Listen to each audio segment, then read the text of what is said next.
fatonat, ya'ni nihoyat darajada ziyrak bo'lishlik, hujjati kuchli bo'lishlik.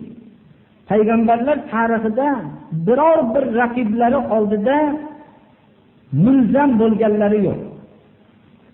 Bashariyat tarixida o'tgan hamma payg'ambarlarning hujjati quvvatli bo'lgan. Ular o'zlarining raqiblari bilan doim munozara qilishgan vaqtlarda ular g'olib bo'lishgan. Chunki ular bilan birga bo'lgan yo'l haqida. Shuning uchun payg'ambarlarga ergashgan kishi nihoyatda o'zining raqibini oldida ziyrak bo'lmoqligi kerak. Bo'lmasam raqib sizni aldab qo'yadi. Masalan, siz bilan oddiy misol qilib olsak, kurashayotgan vaqtida mag'lub bo'lib qolsa, sizga halimlik islomda yaxshiligidan ogohlantiradi. Halimlik nihoyatda yaxshi, afv kechirishlik yaxshi ekanligini sizga sekin asta tushuntirib oladi.